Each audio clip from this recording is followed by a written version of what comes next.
We heard something behind us. It was a wreck. Two cars collided on AL-35. That boxes like this are going to save hundreds of lives. Some of these monster trucks here this weekend are going to clear this jump by 20 feet. Why is he doing this? Does he have it out for you, the Attorney General's office? Is it a personal vendetta? I still have half a notebook full of questions. He says this is one of the weirdest cases he's ever seen. But during an impeachment trial, there are no rules. No, really, there's only one page in the Alabama Constitution. How many times have you been stung in your life? 20 million Americans will print off their brackets right here at work. Judging by what we've seen so far today, it might not be so easy for the Liberty Middle School team. 60 buildings in the DeKalb-Jackson County area have been destroyed, including this building behind me here, which used to be the Ider Christian Academy Daycare Center. As you can see, I'm wearing 2 hats, 2 scarves, 2 pairs of gloves. Well, as you see behind me, Jungle Safari, the petting zoo, they are closing down right now. They're packing up shop, and they're heading back to their farm in Florida until they can get this all figured out. Now, I spoke to the owner, and he tells me that as soon as a grandparent approached him about the alleged abuse, he called the Florence police immediately. They train for the worst.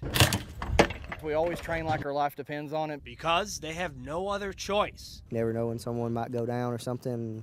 I may be the only one there to go in and get them. Words to live by for the Mickey, Tennessee Volunteer Fire Department. Not used to having the extra 40, 50 pounds on my back and all this gear on. It makes it more tough, but it's a good workout and I really enjoy it. He'd love to go beyond what everybody thinks he can do.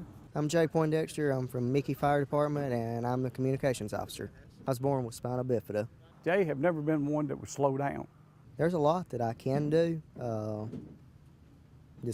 I could just show you better than tell you. And all the guys were like, wow. We have guys that complain about racking hose because it's strenuous activity, and this guy's sitting here wanting to do it in heart and show everybody he can do it. Good to see you. Jay's father, Buddy, is also a firefighter in Mickey, but Jay didn't want to be a firefighter just to follow in his dad's footsteps. In fact... No, I got in and called him. It's just always been something that I've kind of had a passion about. If he can do it, we know anybody can, and it's hands down gives us so much motivation to be better at what we do because his heart's in it. If he ever does get the call to rush into a burning building, Jay Poindexter will be ready. I think the more training you have, the better you are. If you don't train, you're not going to be any good.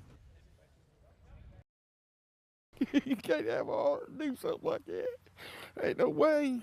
The last 36 hours have been an emotional roller coaster for Johnny Parker. It started Thursday afternoon when he thought his wife was about to give birth. She called me right before I got to the store to get gas and said that she was cramping real bad. She's going to have to call 911. When Johnny returned home, he found his wife, Anita Parker, covered in blood. Anita said she had a miscarriage and flushed her stillborn baby down the toilet. So they went to the hospital, where Johnny received a confusing bit of news from the doctor. And then they tell me that, she wasn't pregnant, never has been pregnant. Johnny thought for the past 7 months his wife was carrying a baby boy. Sends me pictures of the ultrasound. It's a little boy. I guess she pushed her belly out all the time because it looked like, to me, she was. But it was all a lie. Anita Parker then left the hospital with a relative. Meanwhile, Johnny returned home, where his 8-month-old Chihuahua had mysteriously gone missing. I got to looking for my Chihuahua, man. She found it in the garbage. Well, the crazy woman had gutted the dog and used the blood all over my bed and stuff, like she had a miscarriage. Told them she flushed a 7-month-old baby down the toilet. Ain't no way. Anita Parker is in a Lawrence County jail cell. Meanwhile, Johnny Parker hasn't caught a wink of sleep since Wednesday. And it hurts like crap, man, about my dog. I love that dog. I mean. The holidays have arrived for Tim McClendon. He's putting up his Christmas decorations a little early. She said, I want the Christmas tree up. So it started with the Christmas tree. So we put the Christmas tree up. And then she said, I want some lights outside. Okay, we'll put lights up outside. But McClendon's 7-year-old daughter, Kaylee, didn't want to see the traditional red and green. So purple is her favorite color. So this particular week, we're kind of getting some news from the nurses. Hey, we don't know how much time Kaylee has. Kaylee has a brain tumor that doctors have said will eventually take her life. She's been strong the entire time through the whole process. Pokes and prods and tests. While Kaylee has been fighting terminal cancer, It blows me away from the beginning, the support that we've had around us. her light of hope has spread throughout the entire neighborhood. I think they'll know before they get here, they'll be like, okay, we're on Kaylee Street. I sent a message and said, hey, is there anything we can do? And I got the reply back, we're looking for purple lights. If you can find purple lights, that's what we want to do. And I was like, okay. I said, can we put up purple lights? And they were like, that would be fantastic. In a matter of hours, local stores had run out of purple lights. All the neighbors had hit Lowe's and Home Depot here, so they didn't have anything. Kaylee hasn't been outside yet to see the purple lights, but her father hopes the sight will brighten her night. It should be good. It should be good. She should like it. So I'm going to be pretty excited for her to see it. And give Kaylee the purple Christmas she's always dreamed of.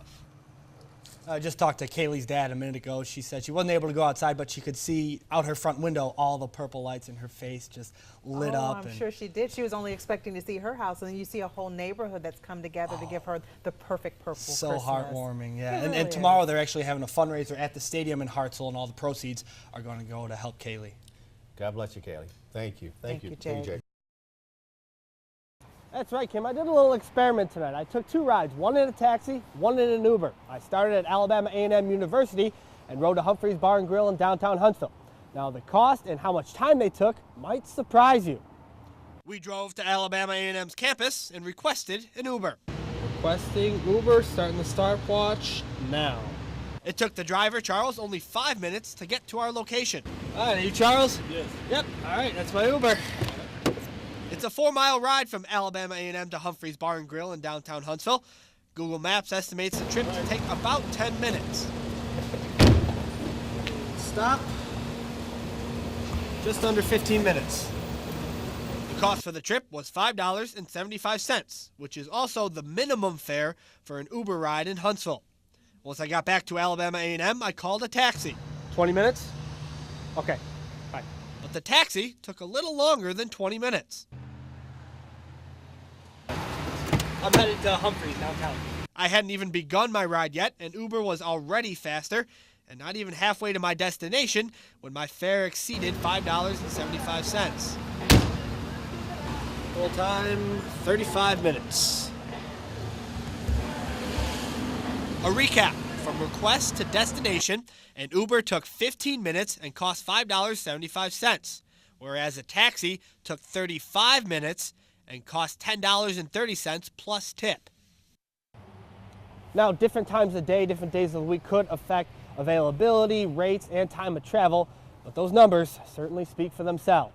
Reporting live in Huntsville, Jake Berent, WAFF 48 News.